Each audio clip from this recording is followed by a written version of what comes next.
but we are going to put new canvases in.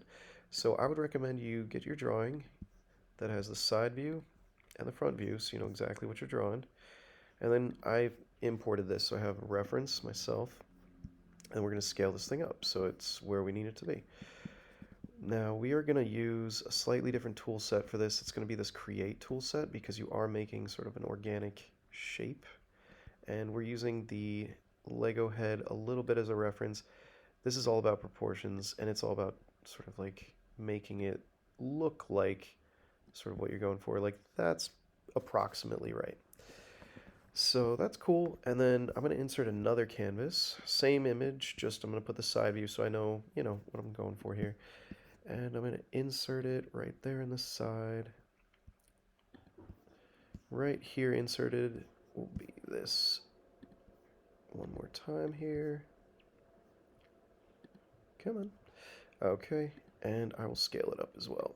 So we want to make sure that this meets our other image pretty closely because, they should match as closely as possible. The easiest way to do that, I think, is to look at it on this edge because you can kind of see both images. So we got that and that. Okay, the ears are going to be the tell here.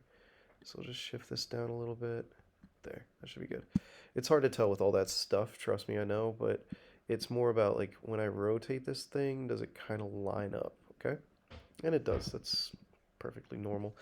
And then we're gonna go into create form. Now, it'll ghost all of our other stuff. It's gonna be super useful. So we'll just make a ball here. I'll make a bigger ball, and we're gonna subdivide that ball just a little bit so we have one or two more edges to mess with.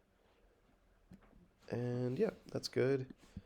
And then we're going to worry about the ears in a separate piece, okay? Now when we go into modify, you can select the whole thing and you can shift this thing up, and that'll be really helpful because now you can get it into position.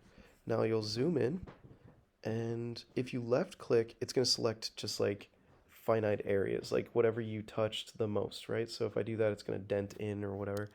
And that's helpful in a lot of cases because you want to be really specific. Now if I grab a point, I can just manipulate that point. But if you grab a face, you can just manipulate the face. You get the idea. Like all of these can be sort of messed with. But what's really cool is you can also create things like lines of symmetry. So if I go here and here, now everything I do to one side will happen to the other. So let's say, I have this shape. And for the sake of argument, I want to make the bearbrick shape, right? That little rounded head. So I'm going to go into modify again. If I right click, it's going to give me everything I almost touched, and I can drag that down a little bit. And then, too much. I'll move it up. And then if I go down here, for example, I can drag that up, or I can use this, which is a uniform wide. So that's going to make it more rounded. And then over here, I can go like this, and I can pitch it in, and I can rotate it, and that's going to give me the nice curvature that you see in most of the bearbrick. And if I can't select it from here, but I can from here, just remember everything I do from one side actually affects the other side too, which is really cool because that means you don't have to like waste all your time kind of like moving stuff around or whatever. So yeah, this is a pretty useful tool for what we're doing. I'm just going to move it out a little bit, like there, I think is pretty good. It's almost right. And then over here, we're going to make just one of these little balls. And we don't have to worry about subdividing it too much. What we're really going to do here is we're going to rotate this thing, and we're just going to flatten it slightly. So I'm going to put in a line of symmetry,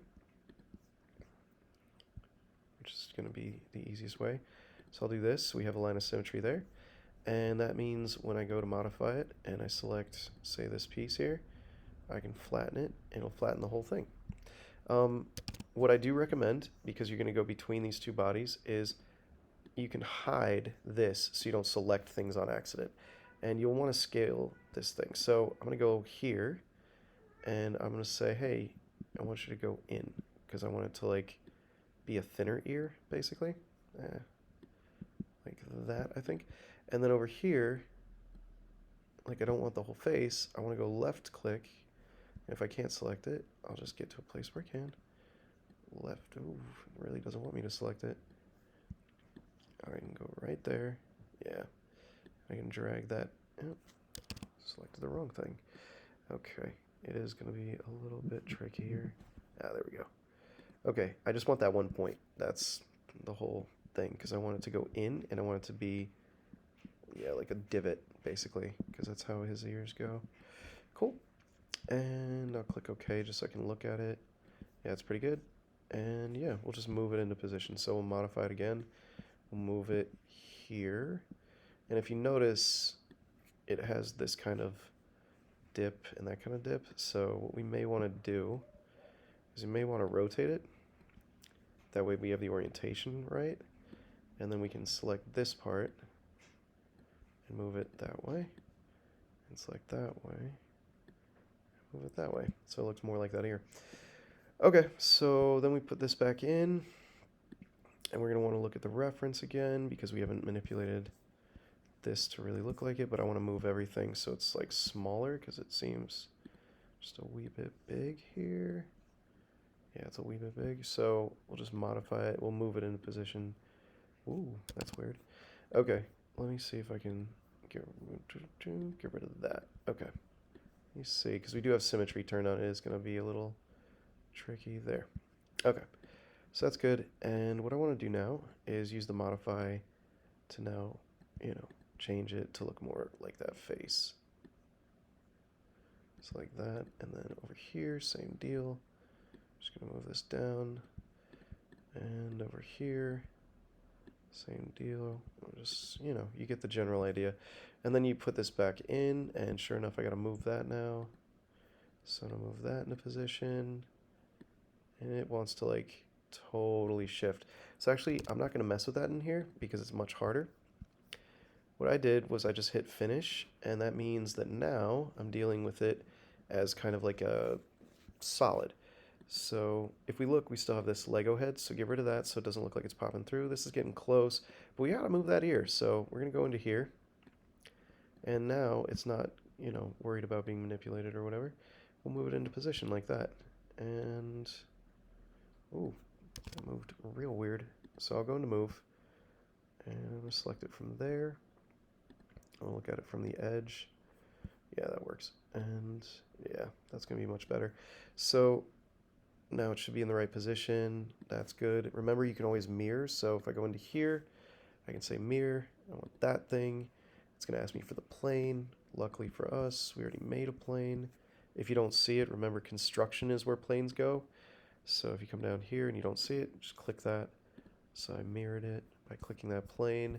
Sure enough, shows up. Cool. Now we will hide our canvas, and we're getting there. It's not perfect, but it's certainly close.